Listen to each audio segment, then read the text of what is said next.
Coming up next on The Voice of Alabama Politics, politics as usual. Also, we take a look at the staggering unemployment claims. And there's a move to reopen the economy.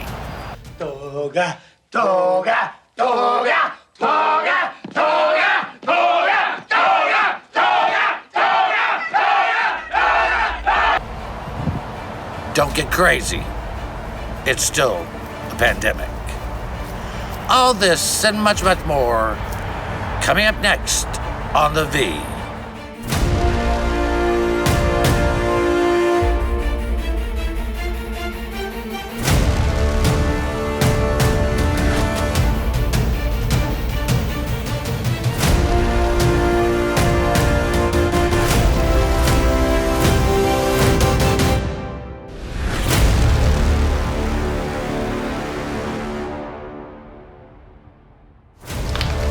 Welcome to The Voice of Alabama Politics, where we tackle the tough issues so you have the hard facts. I'm your host, Bill Britt, and today I'm joined by my wife and partner, Susan Britt. Hi. Hey, coming to you once again from outside of beautiful downtown Attala. Susan, not a lot of good news, but some good news in here. Alabama has neared or likely to pass 5,000 COVID-19 cases, people infected with the disease, more reported dead. These are not good things. The good news is from April 1st to April 8th, we saw a surge of about 126%. Right. Over the last 2 weeks, we've seen that number only go to 60% increase.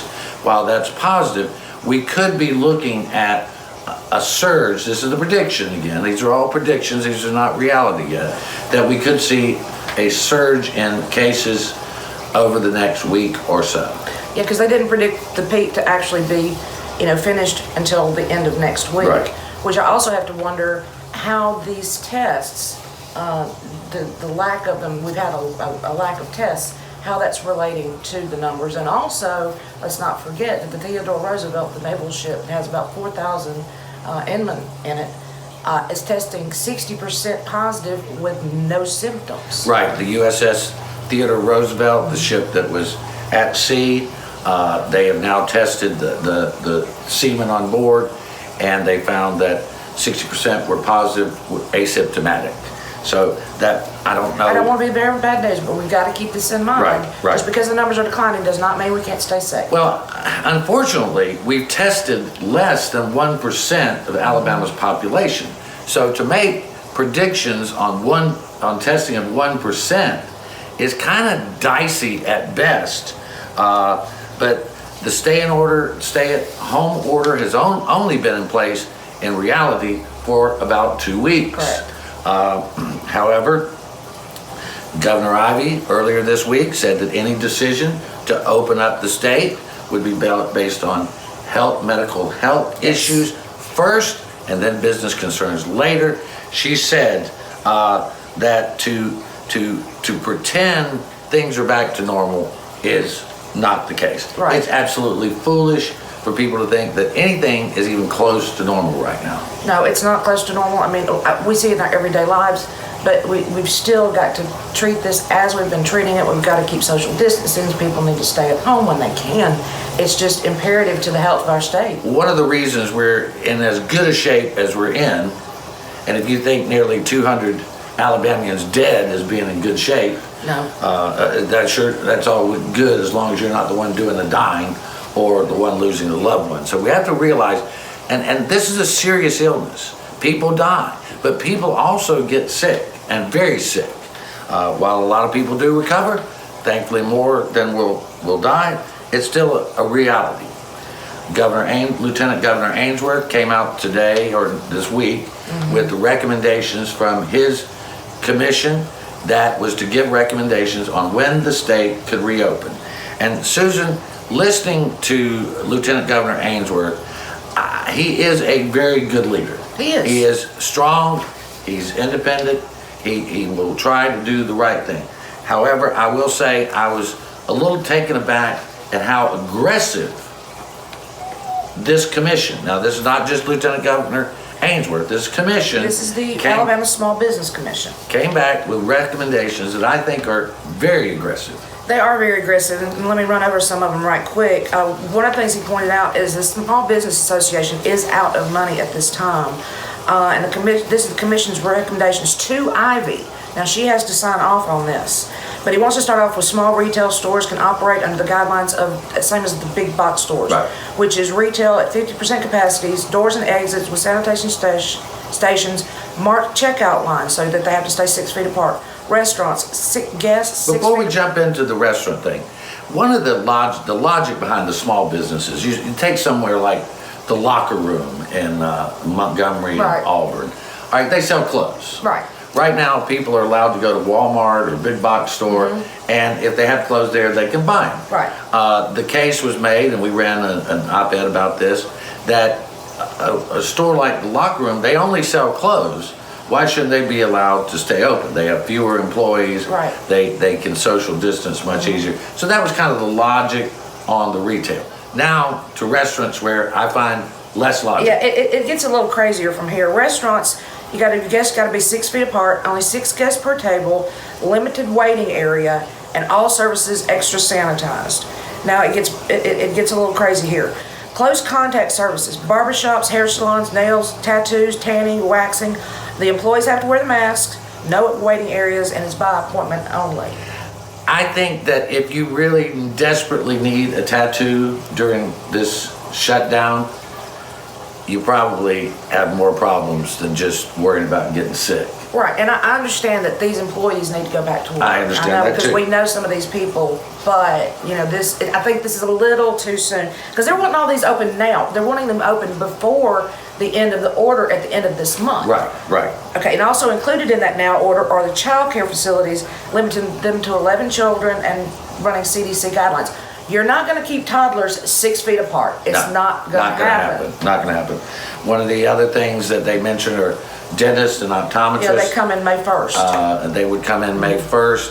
Physical therapy also is included in that. Right. I mean, dentists and doctors' offices are seeing patients now on a case-by-case basis. There is an approval process. Correct. That people can go in there. Again, my concern, Susan, and we got about 35 seconds left here, is that if we do it too fast, that we're going to end up worse off than we were.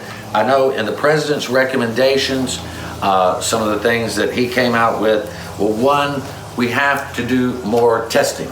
We have to do more testing. Alabama doesn't have tests. The other thing is that hospitals need to assure the public that they have the capacity if things get worse. Now, these are just some of the basics that are included here. And I think maybe we need to take over a few of the other ones into the next segment. Because I think people are going to want to know. You think? Okay. All right. You're watching The V, the voice of Alabama politics. We'll be right back with more news and opinion.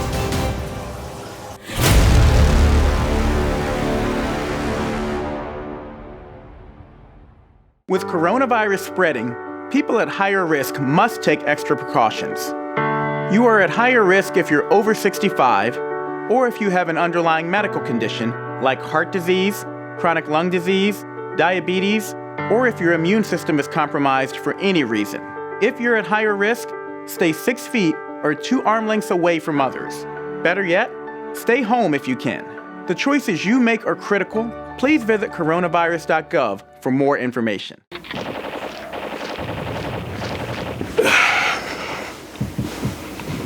Hey man, what are you doing today? Playing the game.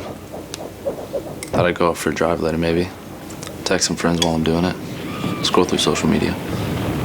Kill a family 4 and a head on collision. Cool, man. Drive safe, Alabama. A message from your Alabama Department of Transportation. A lot can change in 5 years. Except those smile lines you treated with Bellafill. Because that's about how long Bellafill will keep them smooth and filled. 5 years. Now you can always look your best without all those injections, appointments, and costs. Bellafill is the only dermal filler that stimulates and maintains collagen growth long term. Now time is on your side.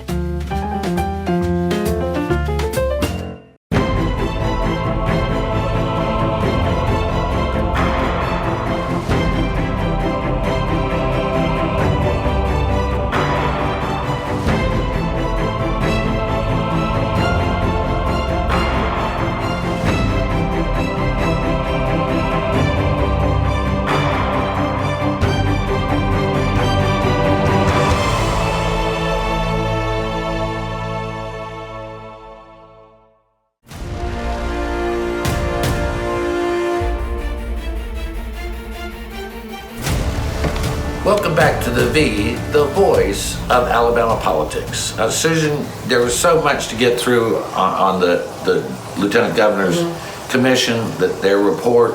So let's pick up right there. The other things they're going to start opening on May 1st are entertainment venues such as racetrack, bingo, planetarium, stuff like that. But they can only have 30% capacity. They have to take the temperature of the employees, keep 6-foot distancing, and sanitize high-touch surfaces. Also, gyms, exercise facilities with upgraded sanitation. Starting May 10, they're going to open the beaches for recreational areas for walking, running, and fishing. If you're in a condo or a house, though, you can have a chair out on the beach, or you can have a tent, but can't have any more than 10 people, and those have to be the people that are living with you. They're also going to open youth baseball and softball. That's a little concerning, but more importantly, what's not included are schools, large gatherings, and bars. Now, as of this report, none of this is implemented. It could all change in a matter of days. But when I spoke with Governor Ivey's office recently, they said that all things would be considered first through public safety, and then after that, it would be economic safety. So I think this is where we're at. I think one of the things that's driving this, Susan, and naturally it is, people want to get out of their house, they want to do something, and there are people who have lost their jobs, they've lost their livelihoods, and they are desperate. I mean, almost 300,000 Alabamians have filed for unemployment just in the last month. This is more than in the Great Recession. Right. I mean, this is done in a month, not a year, not 4 years, but boom, right now. In a month. And it's really stressing people. People don't know when they're going to have jobs. They don't know when the economy's going to open back up, where they can continue to make a living. It's very scary. I know it has to be. It absolutely has to be. Well, and one of the things that we've seen, and we know this is true, the checks are coming out. Yeah, finally the relief package is beginning to surface. The $1,200 checks are coming out. And of course, as we've said earlier, it's sort of like you got your kid grounded and all of a sudden you give them their allowance. I mean, people, you know, it's going to be a little crazy. It's going to be a little crazy, but don't go crazy with the checks. Remember, we do not know how long this is going to last. No. Try to be very frugal with those checks. The thing is, again, we have to look at health and safety, the lives of people. What we don't want to happen is people to go out and start living recklessly. Because look, a young person could be a carrier. You may not know that you're a carrier, and you bring it home and give it to one of your family members who say 65 or older, who has a compromised immune system, then we're in trouble. Yeah. Then we're in trouble. And if you really think about the numbers of grandparents that are raising young children in Alabama, you have to be cautious that these folks are not the ones that bear the brunt of the suffering and death from this. And something you brought up earlier when we were discussing all of this is if you do go back out into the public early, remember, it's not just you. You got to worry about the people around you that are being reckless. Right. Well, and I've heard this said quite often. We now realize that our neighbor's health directly correlates with our own health. Yes. And that we didn't get that before is a shame, but it is true. You know, here in Etowah County and across north central Alabama, Easter Sunday, there were a number of tornadoes, 23 to be exact. We had two of them very close to here. Yeah, we had an F1 and F2 hit up the mountain here from us, and we had some straight line wind that did the kind of damage that an F1 just can to the do. south of us. Just to the south of us. I mean, it was on both sides of us. Yeah. So I mean, my grandmother used to say that's adding insult to injury, but we did not have any loss of life here in Alabama. But we do have an interesting story, I think. We do. We were hunkered down in the basement. Right. When all the power went out. Right. About 6:30, all of a sudden everything went black. We couldn't even get a cell signal of any kind. I mean, everything went out. Right. And that lasted for about 22 hours. Yeah, it did. And during that time, we were alerted by text message that one of our neighbors was on oxygen. They had about 3 hours worth of oxygen left. The neighborhood banded together, found a generator. Some of our neighbors took it over to their house, hooked it up. and the woman had the generator for oxygen. Thankfully, Alabama Power did have the lights back on in short order. They did. And they had people out in the field, and they deserved. We were waving at the trucks as they passed by the house. Yeah. And gosh, I think they, what did they do? They replaced some 460 poles, some 250 transformers, 2,000 spans of wire, and they did this. They got the service back up for over 250,000 people in almost record time. And now remember, some of those poles were actually in people's yards. I mean, this is out in the country, folks. Yes.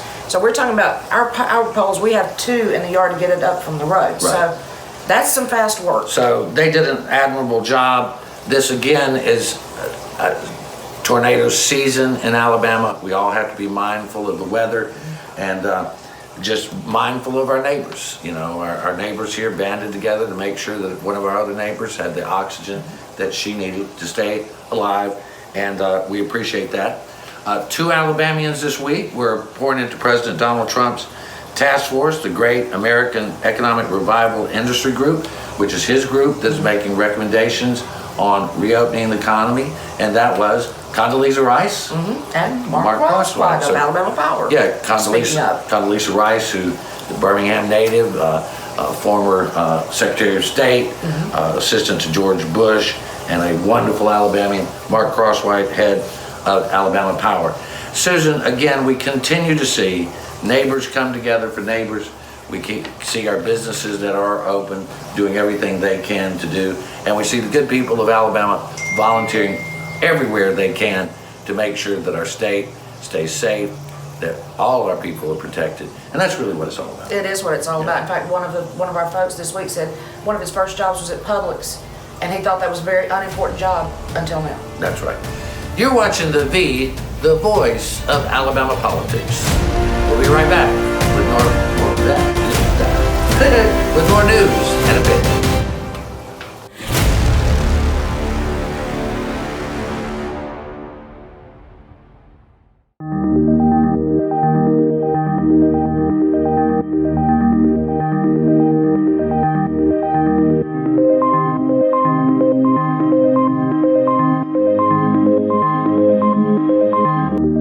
What a great opportunity for your success.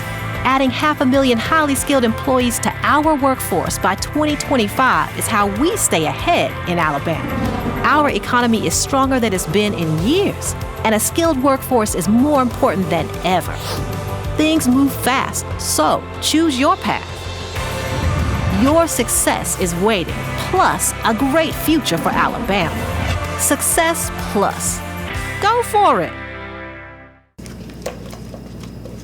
What are you doing today, babe? I thought I'd head down to the lake with the guys, do a little fishing. Of course, none of us will be wearing our seatbelts. I'll lose control of the truck, wrap it around a tree, and kill us all. Okay.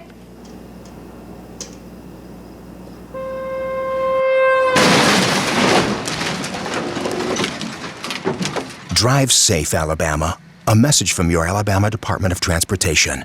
With coronavirus spreading, people at higher risk must take extra precautions. You are at higher risk if you're over 65 or if you have an underlying medical condition like heart disease, chronic lung disease, diabetes, or if your immune system is compromised for any reason.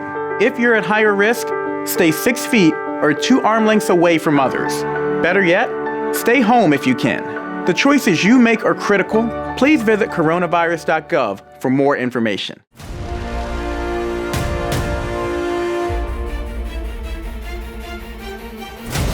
Welcome back to the voice of Alabama politics. Nothing stops politics. You know, unfortunately. Everything is political. We know this about the world, and that this is an election year coming up. I mean, we're deep in the middle of it, and people are not being able to get their message out. So, excuse me, it's driving some folks just absolutely nuts. Apparently. Yeah, they're nuts.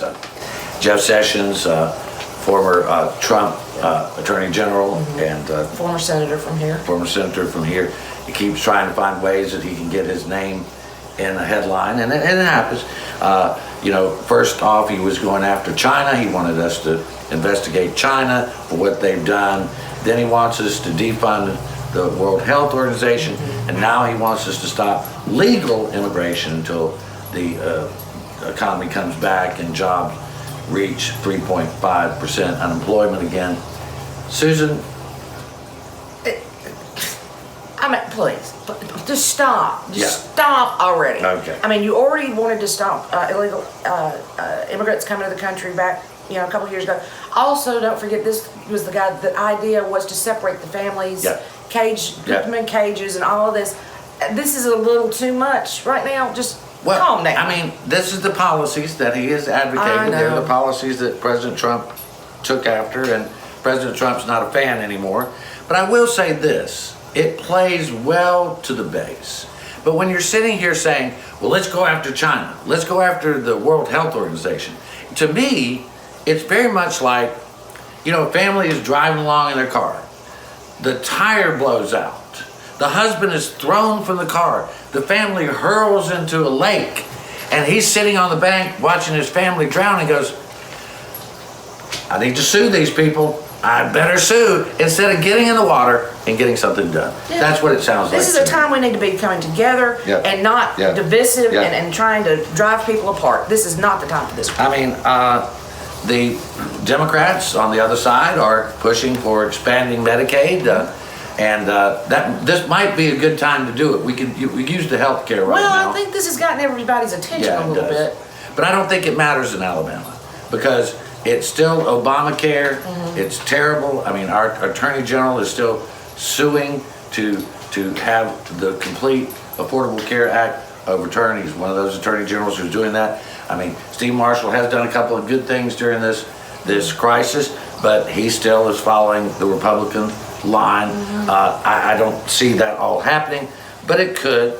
But again, this is not the time for politics. No. This is the time for good policy, not politics. So if you've got good ideas, everybody should come to the table. Agreed. But if you got stupid ideas just to get your name in lights, shut up. I mean, really, we've had enough.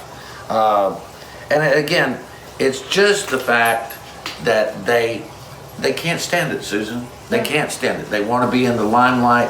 They want to get their name out there. They want to win these elections. This is not the time for that. Yeah, it's not. It's not. It's not. I mean, again, we will have elections.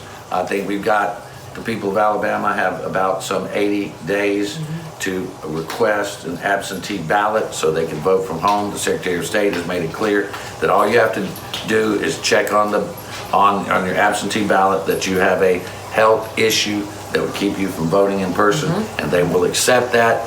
I think we're going to need more and more remote voting as we go forward. I know there's some people that don't like that. Well, too bad. We can't risk people's lives, and people need to vote. It is very important, that everyone votes.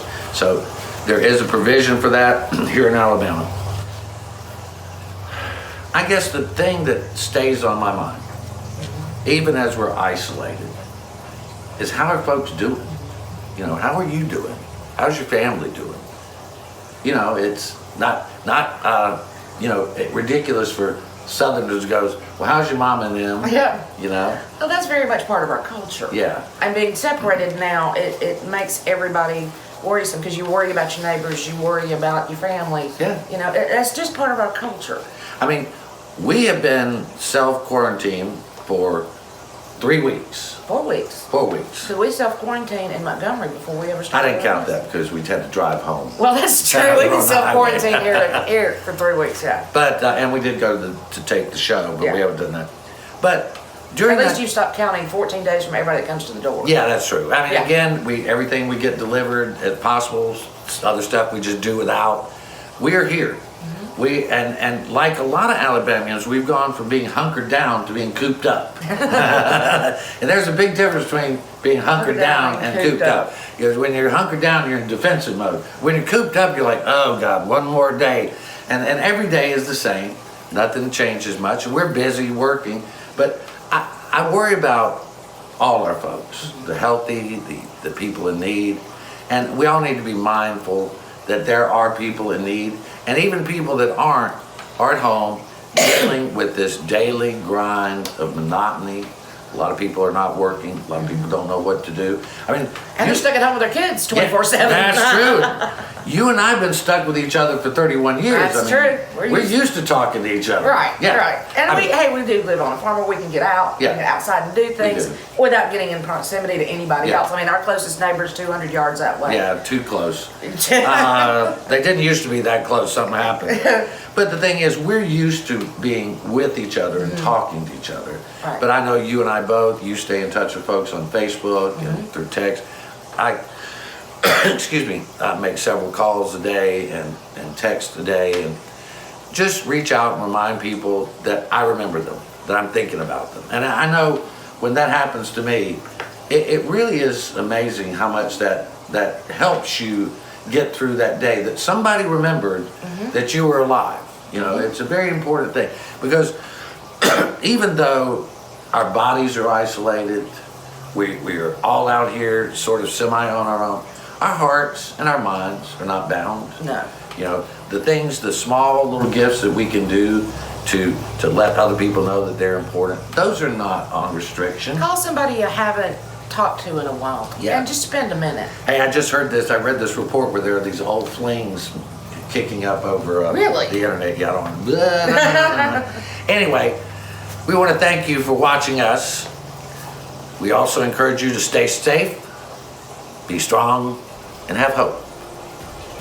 You've been watching The V, the voice of Alabama politics. You watch us because we watch them. See you next week.